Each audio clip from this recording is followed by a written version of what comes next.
I almost made the mistake of grabbing a cheap aluminum ramp off Amazon last year, thought I was saving a few bucks.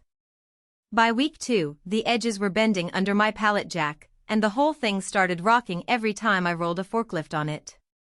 That little experiment cost me more in downtime than the ramp was worth.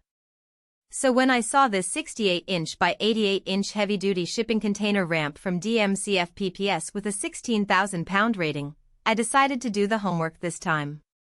Link is in the description if you want to check the product details on Amazon.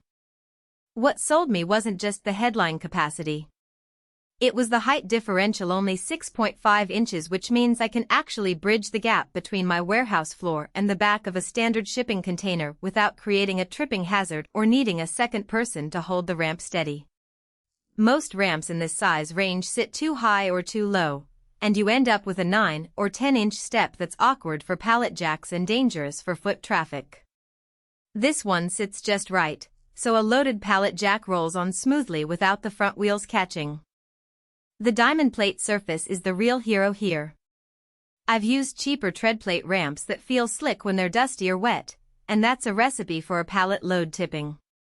The raised diamond pattern on this ramp gives the forks and wheels enough bite to stay put, even when I'm moving 3,000-pound skids. I also like that it's 10-gauge steel, thick enough that it doesn't flex under load but not so heavy that I need a forklift to move it around the yard. If you're only loading hand trucks or small pallet jacks, you could probably get away with a lighter model, but once you start running a forklift on it every day, the extra rigidity matters. One detail that buyers often overlook is the 2 lifting chains. They're not just for show, they let you secure the ramp to the container's side rails or to your forklift forks so it doesn't slide when you're loading or unloading. I've seen ramps shift an inch or two under a heavy load, and that tiny movement can throw off your center of gravity.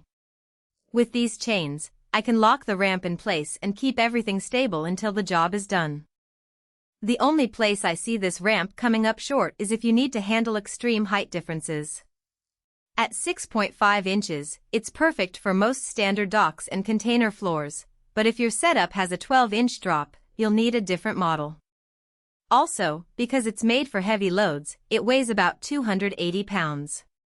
That's manageable with a forklift, but if you're trying to move it by hand, you'll want a second person or a pallet jack. If you're only loading hand trucks a few times a month, a lighter folding ramp might be more practical. Who should buy this ramp? If you run a small warehouse, a recycling yard, or a small manufacturing shop where you're regularly loading pallets into shipping containers or trailers, this ramp will save you time and frustration. It's wide enough for most pallet jacks, the diamond plate grips well, and the 16,000-pound capacity means you can load it to the max without worrying about bending or warping. If you're a DIYer doing the occasional furniture delivery, you're probably better off with a lighter, foldable option. Where does the value actually come from? It's not just the steel or the capacity. It's the fact that you can leave this ramp in place for weeks without it sagging or shifting. I've had cheaper ramps that started to bow after a few heavy loads, and once they sag, they're basically scrap metal. This one stays flat, stays grippy, and the lifting chains keep it from walking away from the container. Over time, that reliability pays for itself in avoided repairs and lost productivity. If you've ever struggled with a ramp that's too short, too slick, or too flimsy, this one is worth the investment.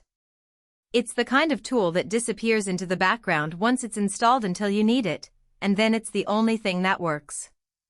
Check it out on Amazon if you want to see the exact dimensions and weight.